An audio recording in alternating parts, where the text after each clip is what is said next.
더불어민주당 국회의원 문진석 의원님, 윤준병 의원님, 권향엽 의원님, 박용갑 의원님, 염태영 의원님, 황정아 의원님, 그리고 진보당의 윤종호 의원님과 함께 이 7분의 국회의원과 전세사기 깡통전세 피해자 전국대책위원회 그리고 시민사회대책위원회가 공동으로 주최하는 기자회견입니다. 약 2년여 전 잇따른 희생자들의 죽음의 호소로 인해서 전세사기 특별법이 개정되었습니다.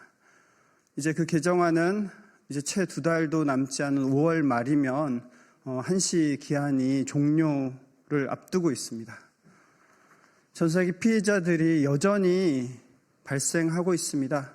신청 건수나 피해 인정 건수가 많이 줄기는 했지만 여전히 월 1,300건 이상의 피해자들이 새롭게 인정되고 있는 상황입니다. 이런 상황에서 특별법 기한이 연장되지 않는다면 수많은 피해자들이 아무런 구제책 없이 거리로 내앉을 위기에 놓여 있습니다. 이제 곧 대선 전국이 돌입하지만 한시라도 빨리 이 특별법 개정안 연장을 통해서 우리 국회가 새로운 이 대한민국을 여는 모습들을 보여줄 것을 촉구하고 기대합니다. 먼저 개정안을 발의해 주신 의원님들의 말씀 먼저 듣겠습니다. 첫 번째로 더불어민주당의 문진석 의원님 말씀 듣겠습니다. 네. 그러면 그 더불어민주당 문진석 의원님, 그리고 윤준병 의원님, 박용갑 의원님, 염태영 의원님, 그리고 진보당의 윤종호 의원님 순서대로 말씀 듣도록 하겠습니다. 네, 안녕하십니까. 더불어민주당 국토교통위원회 간사이자 더불어민주당 전세사기 대책특별위원회 위원장 문진석 의원입니다. 저희 민주당은 22대 국회 개원과 함께 정부와 협의 끝에 지난 8월 전세사기 피해자의 주거 지원과 피해 회복을 위한 전세사기 특별법 개정안을 통과시켰습니다. 개정안이 통과된 이후 현장에서는 피해자 주택 매입과 무상 주거 지원이 실시되고 있고 실제로 경매와 공매를 통해서 피해 보증금을 전액 회수하는 사례들도 나오고 있습니다.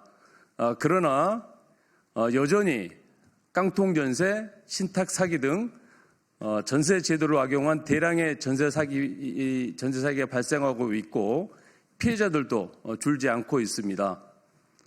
이에 우리 민주당은 제도 미비 또는 계약갱신 청구권 사유 등으로 아직 피해를 확인하지 못한 피해자를 지원하기 위한 특별법 기한 연장을 해야 한다는 의견에 충분히 공감하고 있습니다. 내일 국토법안 심사 소위가 있는데 소위에서 특별법 기한 연장안이 통과될 수 있도록 우리 민주당이 앞장서겠다는 말씀드리고 앞으로도 전세사기 피해자 지원은 물론 피해 예방을 위한 제도 개선에 최선을 다하겠다는 말씀드리겠습니다. 이상입니다.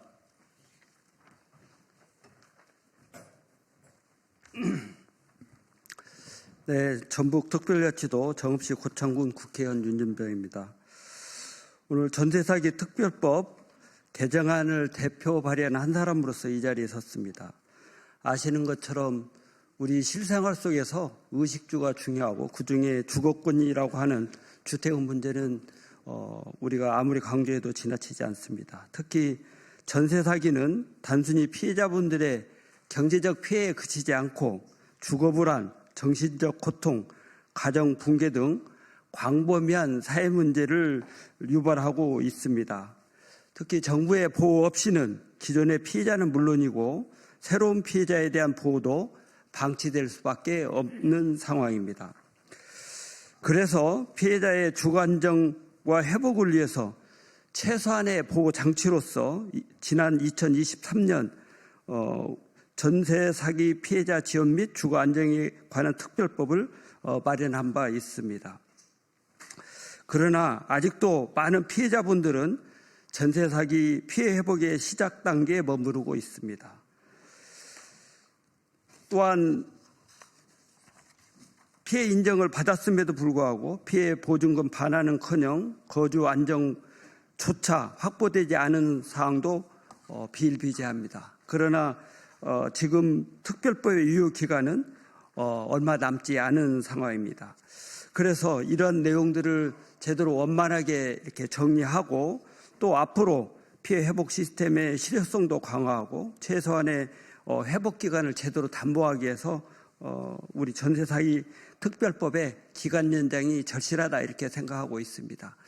다행히 우리 국토교통이 우리 민주당 의원님들 중심으로 연장안에 대해서 적극적으로 진행되고 있는 만큼 5월 중에 중단되지 않고 연장될 수 있도록 이달 중에 연장안이 제대로 마련되기를 소망하고 또 함께 응원하겠다 이렇게 다짐을 드립니다.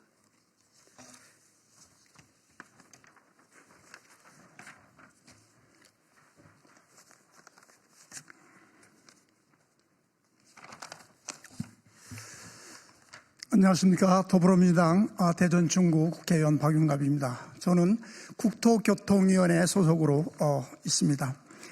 전세사기 특별법 연장 더 이상 미룰 수는 없다. 안녕하십니까.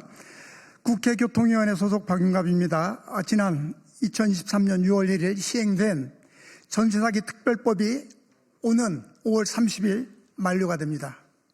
법의 만료까지 이제 2달도 채 남지 않았습니다. 하지만 올해만 해도 대전에서 45억 원, 세종에서 200억 원대의 전세사기가 발생하는 등 전세사기 피해는 전국 각지에서 속출하고 있습니다. 피해자로 인정받기까지는 오랜 시간이 걸립니다.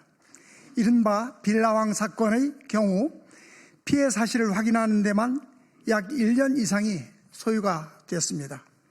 피해 사실이 확인된 경우는 그나마 빠른 편입니다. 또 계약 만료 시점이 다가와야만 피해를 확인하는 임차인이 많아 정확한 피해 규모조차 제대로 파악하지 못하고 있는 실정입니다. 전세사기 특별법을 하루라도 빨리 연장해야 하는 이유입니다. 이에 저는 더불어민주당 우리 문진석 의원님, 윤준병 의원님, 염태영 의원님, 황정화 의원님, 권양엽 의원님과 진보당의 윤종호 의원님과 함께 전세사기 특별법의 유효기간을 현행 2년에서 4년으로 연장하는 개정안을 이미 발의해 놓았습니다. 국회가 지금 나서지 않는다면 전세사기 피해자들은 또다시 절망의 나락으로 내몰릴 수밖에 없습니다. 민생의 여야는 따로 없습니다. 하루속히 법안 소위를 열어 전세사기 특별법의 유효기간 연장안을 최우선으로 논의하고 처리해야 합니다. 저는 이 문제가 해결될 때까지 피해자분들과 함께 하겠습니다. 국회는 더 이상 피해자들의 절규를 외면하지 말고 지금 즉시 행동에 나서주기 바랍니다. 감사합니다.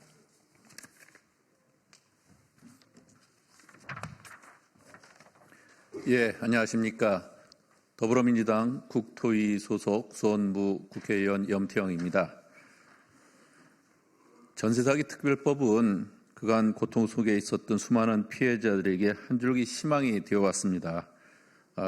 잘 아시다시피 이 법 유효기간이 다음 달 말인 5월 31일이어서 당장 6월부터 신규 피해자들이 피해자 결정 신청조차 할 수 없는 상황입니다. 피해는 여전히 현재 진행형이고 제도 개선은 아직 미완성입니다. 한 두어 가지만 이유를 말씀드리겠습니다. 법 제정이 논의되던 2022년에서 2023년 사이에 계약한 분들이 이제야 아슬아슬하게 피해자 결정 신청 기한에 걸리는 사례가 많습니다. 두 번째, 기망의도 미충족 등의 사유로 기각된 분들은 재신청의 기회를 기다리고 있는 상황입니다. 이러한 현실을 외면한 채 특별법이 종료된다면 그 공백은 고스란히 전세사기 피해자 국민들의 몫이 될 겁니다. 다행히 현재 국회에서 특별법 유효기간을 1년, 2년, 최대 4년까지 연장하자는 다양한 법안들이 제출되어 있기 때문에 내일 열리는 국토법안 소위에서 이러한 법안들을 심사하는 중대한 첫 관문이 될 것입니다. 저는 그래서 국토교통부와 국힘에 간곡히 요청드립니다. 국민의 절박한 이러한 사정을 먼저 살펴봐 주시고 또 특별법 연장에 적극 협력해 주시기를 바란다는 말씀드립니다. 아마 심정적으로 대부분 공감하고 있으리라고 생각돼서 저희는 기대를 걸고 있다는 말씀드립니다. 전세 사기 피해 아직 끝나지 않았고요. 그리고 특별법 아직 끝나서는 안 될 것입니다. 네, 감사합니다. 예, 진보당 원내대표 맡고 있는 울산 북구의 윤종호 의원입니다. 전세 사기는 여전히 진행형입니다. 여전히 매달 1,300건에 달하는 피해 신청이 접수되고 있습니다. 또 새로운 유형의 전세 사기가 계속 발생할 가능성도 매우 높습니다.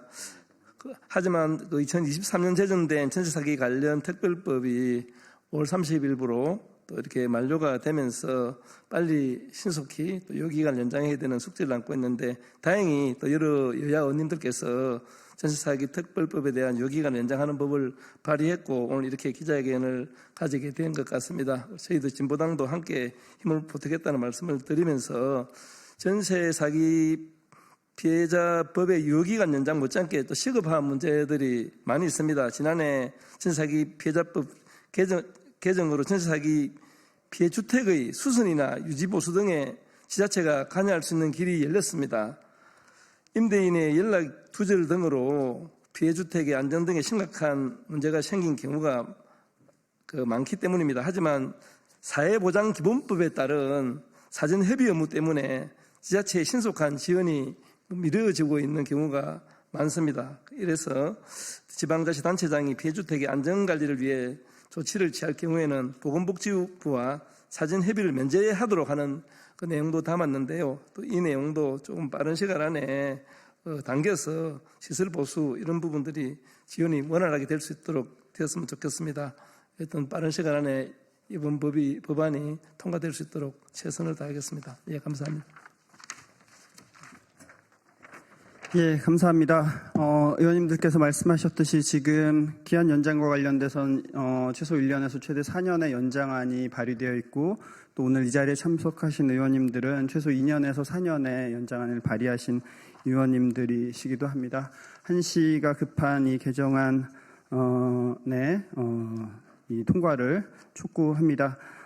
다음 발언, 피해자의 발언을 듣도록 하겠습니다. 앞서 의원님들이 말씀하셨던 그 사례에 해당하는 피해자들입니다. 기한이 종료된다면 피해 구제에서 영영 멀어지는 피해 대책위입니다. 최근에 피해 사실을 인정해서 지난달에 대책위를 구성한 동작 아트하우스 전세사기 피해자 대책위원회 위원장이신 강다영님의 말씀 듣도록 하겠습니다.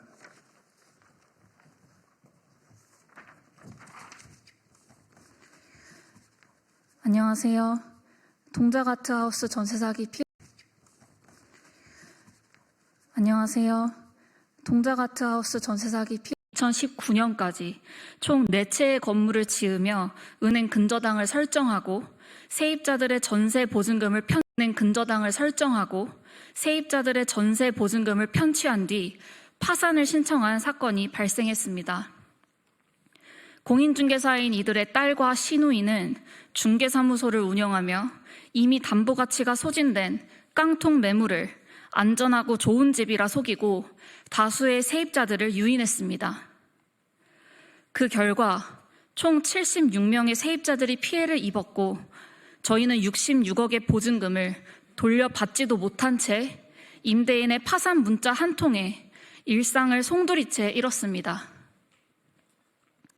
파산이 선고된 이상 보증금을 돌려달라는 요구는 채권 추심 행위로 간주되어 법적으로 불가능합니다. 저희 대책위는 이 임대인 부부에게 피해를 입은 세입자 49명이 모여 올해 3월 7일 결성한 단체입니다. 대부분 지난 1월 중순 전세사기 피해자 인정 신청을 마쳤지만 그중 30여 명은 불인정 통보를 받아 이의 신청을 준비하고 있고 나머지는 아직 결정조차 받지 못한 상태입니다. 최근 저희 대책위 피해자들을 사이에서 이런 이야기가 오갑니다. 특별법 시행 초기에는 경찰 수사 개시만으로도 피해자 인정을 받은 사례가 있었는데 지금은 같은 조건임에도 불인정되는 경우가 많아졌다는 겁니다. 심사 기준이 달라진 게 아니냐, 이런 의문이 제기되고 있습니다. 수사가 시작된 상태에서도 불인정되었다면 피해자가 무엇을 더 제출하고 어떻게 입증해야 하는지 아무도 알려주지 않았습니다. 기준은 모호하고 절차는 불투명하고 결과는 예측할 수 없습니다.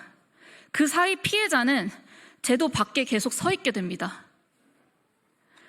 지금의 전세사기 특별법은 피해자에게 주어진 거의 유일한 제도적 창구입니다. 피해자 인정을 받지 못하면 사실상 그 어떤 실질적인 지원도 받을 수 없습니다. 이 법이 끝나면 피해자들은 다시 아무런 보호장치 없이 구조 밖으로 밀려나게 됩니다. 전세사기 피해자는 아직 너무나 많습니다. 자신이 전세사기 피해자라는 것을 아직 인지하지도 못하고 있는 피해자도 많을 것입니다. 저만 해도 2023년에 계약을 했는데 올해가 되어서야 피해자 사실을 인지했습니다. 그렇다면 저희는 왜 전세를 선택했을까요? 서울의 월세는 너무 비쌌고 공공임대는 턱없이 부족했습니다. 쉐어하우스나 협동조합 주택 같은 대안은 극히 일부에 불과했고 입주 대기도 길었습니다. 그 속에서 유일하게 청년들이 쉽게 접근할 수 있었던 건 정부가 보증한 전세자금 대출이었습니다. 일정 소득 요건만 충족하면 신청이 가능했고 승인도 빠르게 이루어졌습니다. 정부가 만든 이 구조 안에서 청년들과 사회초년생들은 전세로 몰릴 수밖에 없었습니다. 그런데 그 선택의 결과가 전세 사기였고 지금 그 책임은 모두 우리에게 돌아오고 있습니다. 우리는 위험을 선택한 것이 아니라 정책이 허락한 유일한 경로를 따른 것입니다. 그리고 저는 꼭 이 이야기를 드리고 싶습니다. 저는 혼자 계약하지 않았습니다. 공인중개사를 통해 정부가 자격을 부여한 전문가의 중개로 계약을 체결했습니다. 그런데 전세 사기를 당하고 나니 왜 계약서를 꼼꼼히 안 봤냐, 왜 더 알아보지 못했냐라는 말이 돌아옵니다. 그렇다면 정부는 왜 안전전세 지킴이나 전세계약 동반 서비스와 같은 보완 제도를 만들었습니까? 제도적으로도 기존 중개 시스템만으로는 위험을 감지하기 어렵다는 걸 정부도 알고 있었던 거 아닙니까? 그럼 왜 그 책임을 피해자에게만 묻습니까? 여기서 우리가 또 다시 짚어야 할 건 바로 주거권이라는 기본 가치입니다. 주거는 선택이 아니라 기본권이자 생존권입니다. 노동권이 수십 년간 사회적 합의를 통해 확장되어 온 것처럼 이제는 주거권에 대한 사회적 합의가 필요합니다. 지금 우리가 요구하는 것은 단지 피해자의 억울함을 풀어달라는 호소가 아닙니다. 더 이상 집 없는 사람들이 사기의 대상이 되지 않는 사회, 안전한 주거를 당연한 권리로 여기는 사회를 만들자는 요청입니다. 전세사기 특별법은 연장되어야 합니다. 그리고 반드시 개선되어야 합니다. 이는 전세사기라는 사회적 재난 앞에 정부가 할 수 있는 최소한의 책임선입니다. 더는 집 없는 이들이 사기의 대상이 되지 않도록 피해자가 다시 삶을 회복할 수 있도록 국가가 함께해 주십시오. 예, 감사합니다. 당장 이 피해자의 절절한 이야기였습니다. 마지막 발언을 듣도록 하겠습니다. 전국에 여전히 새롭게 피해자들이 등장하고 있습니다. 전국의 피해자들을 대표해서 전세사기 깡통전세 피해자 전국대책위원회 공동위원장이신 이철빈 위원장님의 말씀 듣도록 하겠습니다. 안녕하십니까. 전세사기 깡통전세 피해자 전국대책위 공동위원장 이철빈입니다. 전세사기 특별법 기한이 이제 한 달 반 남았습니다. 2년만 운영하면 전세사기 문제를 해결할 수 있을 거라 여겼던 2023년의 예상은 보기 좋게 빗나가서 2025년 현재도 전세사기 대란은 진행 중입니다. 2년 전이나 지금이나 피해자들이 죽음의 위협에 놓인 것은 변함이 없습니다. 지금으로부터 딱 2년 전 4월 14일과 17일에 인천 미추홀구에서는 전세사기 피해자 두 분이 연달아 돌아가셨습니다. 한 분은 20대 청년으로서 열심히 일하며 모은 돈으로 전세 사기를 당했고 엄마, 나 2만 원만 보내주세요 라는 문자를 남긴 채 떠났습니다. 다른 한 분은 생활고에 시달리던 차에 수도요금 체납 안내문을 받은 직후 떠났습니다. 우리는 전세사기 특별법이 세상을 떠난 피해자들의 목숨값으로 만들어졌다는 사실을 결코 잊지 말아야 합니다. 특별법이 이대로 피해자도 온전히 구하지 못하고 제도 개선도 없이 허무하게 종료되어서는 안 되는 이유입니다. 그런 점에서 특별법은 최소 3년 이상 연장해야 하고 보완해야 합니다. 그 이유는 다음과 같습니다. 첫째, 2025년에만 서울 동작, 관악, 금천, 대구광역시, 부산광역시, 세종시 등 다양한 지역에서 전세 사기가 발생했고 매월 1,000명 이상의 신규 피해자가 발생하고 있습니다. 새해 들어 전세 사기를 인지한 사람들이 다른 피해자를 찾고 경찰 수사를 통해 임대인 사기 의도를 입증해서 특별법상 피해자로 인정받기까지 시간이 너무 부족합니다. 지금 각 지역 경찰서는 수사 여력이 없다는 이유로 전세 사기 수사에 미온적인데 다음 달에 특별법이 끝나면 수천 명의 피해자가 방치될 수 있습니다. 둘째, 특별법이 만들어지던 2023년 5월 전후로 계약한 피해자가 갱신계약을 하면 2027년 5월에야 피해를 인지할 수 있습니다. 피해를 인지한 다음 집단적으로 대응하는 시간을 고려하면 특별법을 최소 3년 이상 추가로 연장해야 낙오되는 피해자가 생기지 않습니다. 셋째, 피해자 지원 대책이 실효성 있게 제공되려면 특별법이 존속되어야 합니다. 특별법 시행 3년 차인 지금도 지원 대책을 이용하려면 혼선을 겪어야 합니다. 예를 들어 4월 3일에 한 피해자가 제보해 준 게 대한대출 이용하려고 갔는데 은행원이 몰라서 다른 지점으로 갔고 대한대출 조건으로 신규 카드나 상품 가입을 강요받는 등 어처구니 없는 일이 지금도 발생하고 있습니다. 법원은 경매유예를 낯설어 하고 세무서는 조세채권 안분을 낯설어 합니다. 특별법이 존속되는 지금도 이런데 특별법이 없다면 과연 어떻게 되겠습니까? 넷째, 특별법이 유지되어야 전세사기 피해지원센터 등 피해지원 체계가 원활히 작동할 수 있습니다. 현재 대부분의 피해지원센터는 지자체나 허그 등 유관기관의 인력을 차출해 임시로 운영하고 있습니다. 그런데 특별법이 없어지면 원 소속 기관에서 파견 인력 복귀를 요청할 가능성이 커지고 인력이 줄어든 피해지원센터는 제 기능을 하지 못할 가능성이 커집니다. 특별법 연장 이외에도 지자체의 전세사기 피해주택, 시설관리, 근거조항 강화가 필요합니다. 작년에 관련 조항이 특별법에 마련되었지만 현실에서는 임대인의 동의 없이 지자체에서 사유재산을 개보수하기 어렵다는 입장입니다. 작년 말 경기도에서 공식 건의한 것처럼 특별법의 제28조 2 조항을 개정하여 전세사기 피해주택이 한해서는 임대인의 동의 없이도 피해주택 시설관리가 가능하도록 개정해야 합니다. 오늘도 3만여 명의 전세사기 피해자들은 특별법 연장을 오매불만 기다리고 있습니다. 민생 문제이자 전국의 유권자들이 관심 가지는 이 문제를 국회는 늦지 말고 지금 당장 처리해야 합니다. 이상입니다. 예, 감사합니다. 저희는 내란 세력 청산과 새로운 대한민국을 열기 위한 조기 대선을 앞두고 있습니다. 본격적으로 다음 달부터는 이 대선 전국으로 들어갑니다. 이번 대선이 피해자들의 이 피해 구제 방안이 없어진 채 눈물로 치러져서는 안 됩니다. 이달 안에 반드시 특별법 개정안 통과시켜 주실 것을 다시 한번 촉구드리면서 오늘 전세사기 특별법 개정 촉구 기자회견 마치도록 하겠습니다.